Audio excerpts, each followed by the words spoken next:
कुछ लोग अपनी असलियत छुपाने के लिए मास्क पहनते हैं, लेकिन कुछ लोग अपनी पूरी जिंदगी को ही एक मास्क बना लेते हैं। साल 2025 जयपुर के दौसा जिले में गौरा कटला नाम के गांव में एक रामेश्वरम धाम था। वो एक मंदिर था। यहाँ के मुख्य पुजारी 65 साल के संत दयादास मंदिर में पूजा करते और भक्तों को प्रवचन दिया करते थे। धीरे धीरे उनके पास लोगों की भीड़ बढ़ती चली गई।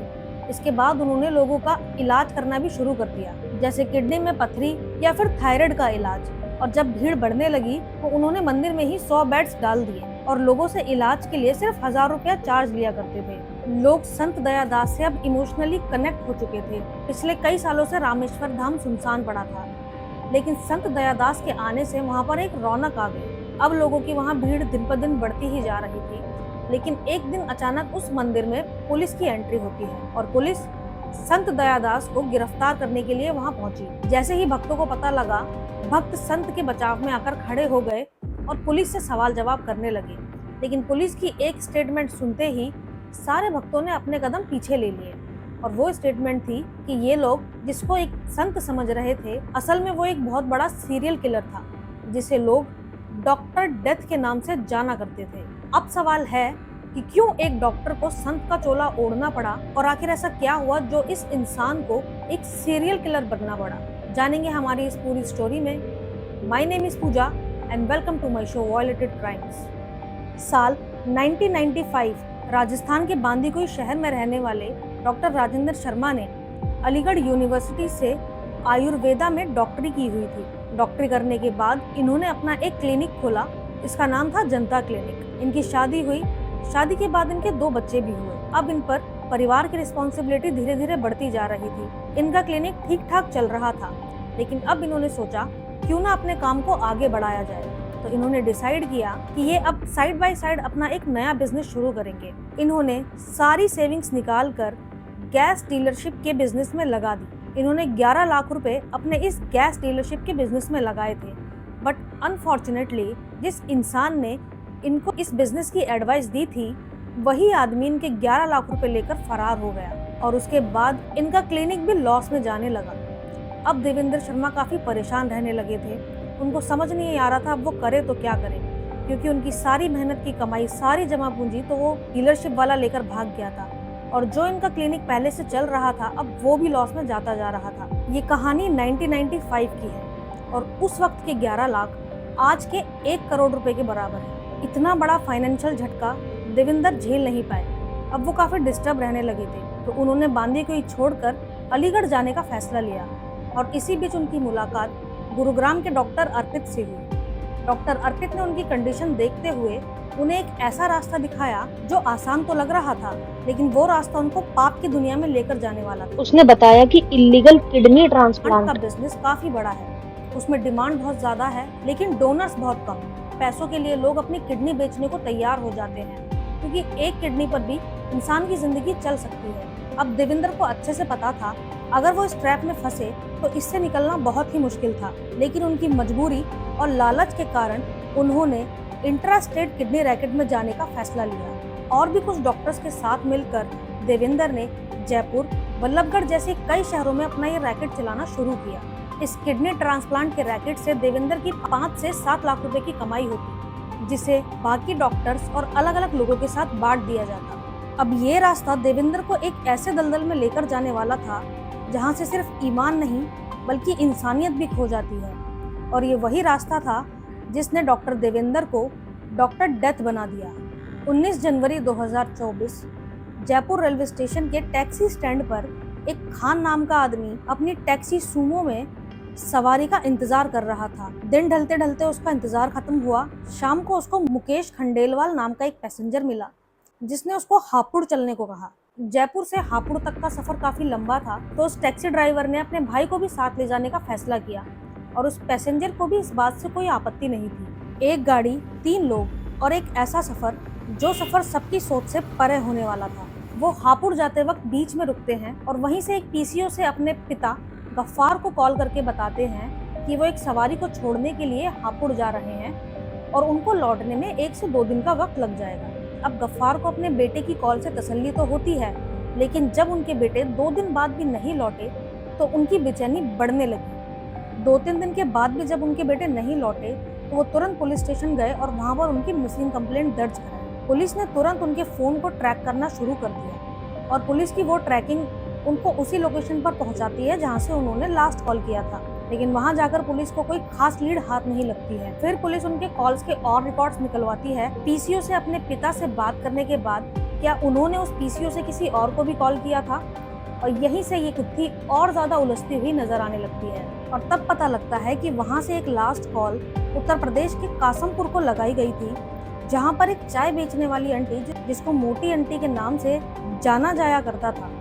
पुलिस तुरंत वहां पहुंची तो उन आंटी ने बताया कि यह कॉल उदयवीर और राजू राज के लिए आई थी। अब यहाँ से 2 और नए नाम इस कहानी में जुड़ गए थे। अब पुलिस इन दोनों लोगों की तलाश में जुड़ जाती है और तलाशी के दौरान उत्तर प्रदेश के एटा शहर में पुलिस को 2 लाशें बरामद होती हैं। पुलिस को उन लाशों की कोई आईडी नहीं मिलती तो उन लाशों की शिनाख्त नहीं हो पाती, इसलिए पुलिस एविडेंस के तौर पर उनका कुछ सामान अपने पास रख लेती है और पुलिस उनकी लाशों का अंतिम संस्कार कर देती है। जयपुर पुलिस को पता लगता है कि एटा में 2 लाशें मिली है जिनकी शिनाख्त नहीं हो पाई है, तो उनकी फोटोज और उनकी बिलोंगिंग्स मंगवा लेती है। और जब गफ्फार पहचान के लिए वहां पहुंचा तो उसके पैरों तले जमीन खिसक जाती है, क्योंकि वो लाशें किसी और की नहीं बल्कि उन्हीं दोनों टैक्सी ड्राइवर्स और गफ्फार के बेटों की ही थी। अब गफ्फार के पास सिर्फ एक ही सवाल था, आखिर मेरे बेटों के साथ ऐसा क्या हुआ था कि उनकी जान चली गई। अब यहाँ से ये केस गुमशुदगी से सीधा एक मर्डर केस बन चुका था। अब पुलिस अपने सर्च ऑपरेशन को और ज्यादा फास्ट कर देती है और पुलिस ढूंढते ढूंढते उन दोनों उदयवीर और राजू तक पहुंच जाती है। गिरफ्तारी के बाद उनसे पूछताछ होती है तो वो बताते हैं कि उनको कॉन्टैक्ट देवेंद्र शर्मा ने किया। अब यहाँ से देवेंद्र शर्मा का एक और नया एंगल निकलकर सामने आता है। पुलिस जब ये नाम खंगालती है तो ये नाम उनको उत्तर प्रदेश की जेल तक ले जाता है, जहाँ पर देवेंद्र शर्मा पहले से ही सजा काट रहा होता है। अब सवाल ये है कि जेल के अंदर बैठा कोई भी शख्स एक पीसीओ से उदय और राजू को कैसे कॉल कर सकता था। और जब पुलिस ने देवेंद्र से पूछताछ शुरू की तो उसने बताया कि अलीगढ़ में उसके कोई रिलेटिव्स हैं जिनकी उन दोनों ड्राइवर से पुरानी दुश्मनी थी और देवेंद्र के रिश्तेदारों ने ही उन दोनों का मर्डर करवाया है। और ये एक झूठ था जो एक बहुत बड़े जुर्म को छुपा रहा था। असलियत पुलिस से अभी कोसों दूर थी। अब पुलिस देवेंद्र की फैमिली को गिरफ्तार कर लेती है और उनसे पूछताछ करती है, लेकिन पूछताछ में उन लोगों की एक ही स्टेटमेंट थी कि वो लोग उन दोनों ड्राइवर्स को नहीं जानते थे और ना ही उन्होंने मर्डर किया है। अब पुलिस को लगने लगा था कि कहानी में कुछ न कुछ तो गड़बड़ है, या तो देवेंद्र झूठ बोल रहा है या फिर वजह कुछ और ही है।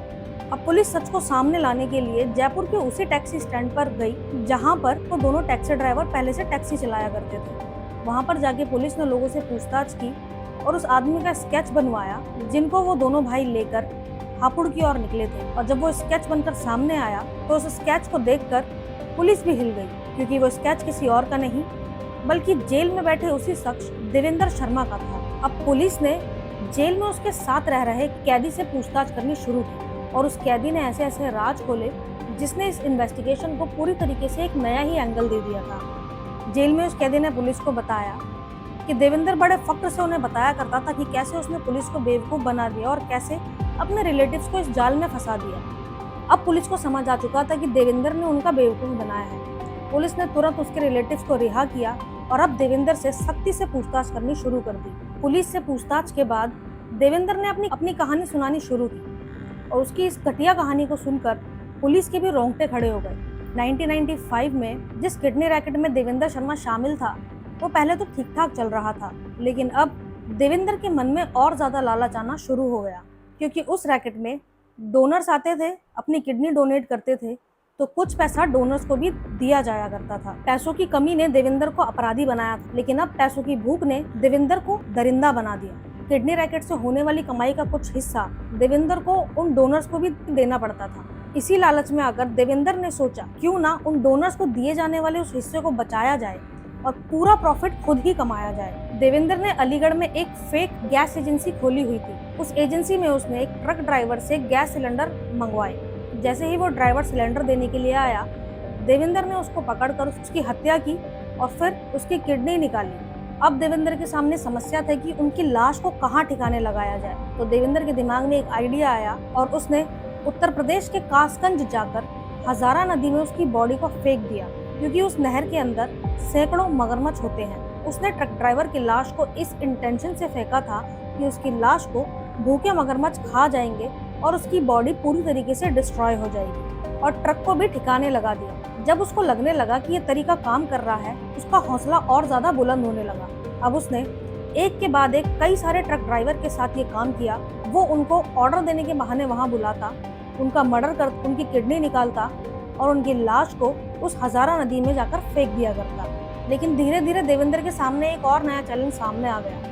उसके लिए उन ट्रक्स को ठिकाने लगाना बहुत ही मुश्किल होता जा रहा था। अब उसको डर सताने लगा, कहीं उन ट्रक को खोजते खोजते पुलिस उन तक ना पहुंच जाए। तो अब उसने एक और नई तरकीब सामने निकाली। उसने ट्रक ड्राइवर को छोड़कर अब टैक्सी ड्राइवर्स को अपना टारगेट बनाया। वो कहीं जाने के लिए टैक्सी बुक किया करता। जैसे ही टैक्सी ड्राइवर उसकी लोकेशन पर पहुंचता, तो टैक्सी ड्राइवर की हत्या करके वही सेम उनकी किडनी निकाला करता और लाश को कैनल में फेंक दिया करता, और उनकी टैक्सी को भी स्क्रैप में बेचकर वहां से भी पैसे कमाया करता। अब उसकी कमाई दो जगह से हो रही थी, किडनी रैकेट के भी थ्रू और कैप्स को बेचकर जो पैसा आता था उसके भी थ्रू। एक हत्या के बाद दूसरी और फिर तीसरी। ये सिलसिला कई सालों तक चलता रहा, लेकिन साल 2000 में ये सिलसिला थम सा गया क्योंकि देवेंद्र को अरेस्ट कर लिया गया। लेकिन अरेस्ट लोगों को मारने के जुर्म में नहीं, बल्कि एक फेक एजेंसी चलाने के जुर्म में किया गया था। लेकिन कानून पर उसका भरोसा देखिए। साल 2000 में गिरफ्तार होने के बाद वो एक साल बाद ही 2001 में बाहर आया और उसने फिर से एक फेक एजेंसी खोल ली और वापस से उसने अपने उस किडनी रैकेट को चलाना शुरू कर दिया। बल्कि एक सवाल ये है कि उसकी गिरफ्तारी के बाद भी वो एक मंदिर में पुजारी कैसे बन गया? इन सवालों के जवाब हमें बाद में मिलेंगे। फिलहाल हम उस वक्त पर पहुंचते हैं जब पहली बार देवेंद्र शर्मा के जुर्मों से पर्दा उठना शुरू हुआ। साल 2002 से 2004 के बीच टैक्सी ड्राइवर्स ने अब कंप्लेंट दर्ज करवानी शुरू कर दी कि उनके ड्राइवर्स गायब होते जा रहे हैं, जिनका कुछ अता पता भी नहीं लग रहा है। अब पुलिस को ना तो विक्टिम्स की लाश मिल रही थी, ना कोई ऐसे सबूत जो इन गुमशुदगियों को जोड़ पा रहे थे। फिर आया साल 2004, जब देवेंद्र ने जयपुर से मिले उन दोनों टैक्सी ड्राइवर्स को अपना शिकार बनाया। देवेंद्र शर्मा ने उन दोनों के साथ भी वही किया जो वो बाकी सबके साथ करता आ रहा था, लेकिन इस बार किस्मत उसके साथ नहीं थी। उसने उनकी लाश को उसी कैनाल में फेंका, लेकिन इस बार वो लाशें पानी के बहाव के कारण उत्तर प्रदेश के एटा के किनारे पर जा पहुंची और इसी के चलते देवेंद्र शर्मा को गिरफ्तार कर लिया गया था। पुलिस इन्वेस्टिगेशन में देवेंद्र ने बताया कि उसने 100 से भी ज्यादा लोगों का मर्डर किया था और उसके बाद तो उसने लोगों की गिनती करना ही छोड़ दिया था। पुलिस के पास सिर्फ 21 लोगों के ही रिकॉर्ड्स थे, इसलिए 21 लोगों की हत्या के जुर्म में उसको सजा सुनाई गई। देवेंद्र का ये केस कोर्ट में चला और कोर्ट ने अपना डिसीजन सुनाया। कोर्ट ने 21 मर्डर्स के लिए, हर एक व्यक्ति के मर्डर के लिए 7-7 साल की उसको जेल की सजा सुनाई गई। अब देवेंद्र शर्मा जेल में था, लेकिन देवेंद्र उन लोगों में से नहीं था जो जेल जाकर सुधर जाते हैं, बल्कि अब वो जेल से बाहर एक और नए किरदार के साथ आने वाला था, जिसे लोग एक बाबा के रूप में जानने वाले थे। और जेल में उसके व्यवहार को अच्छा बताया गया। अपने अच्छे व्यवहार के कारण देवेंद्र ने कोर्ट में पेरोल दर्ज की और उसको पेरोल मिल भी गई। अब जेल से बाहर निकलने के बाद देवेंद्र फरार हो गया, एक नए नाम और एक नई पहचान के साथ जयपुर के रामेश्वरम मंदिर में जाकर बस गया। 2 सालों तक देवेंद्र ने उस मंदिर में रहकर लोगों का बेवकूफ बनाया। बाहर पुलिस उसकी तलाश में जुटी थी। 2024 में पुलिस को खबर मिली कि देवेंद्र एक बाबा बनकर रह रहा है। पुलिस तुरंत उस मंदिर में गई और देवेंद्र शर्मा को गिरफ्तार कर लिया। अब पुलिस ने उसको फिर से गिरफ्तार कर लिया और इस बार उसको आजीवन कारावास की सजा सुनाई गई। इस केस पर आपकी क्या राय है, हमें कमेंट बॉक्स में ज़रूर बताना। वीडियो पसंद आई हो तो चैनल को सब्सक्राइब करना बिल्कुल मत भूलना, लाइक करना। Thanks for watching.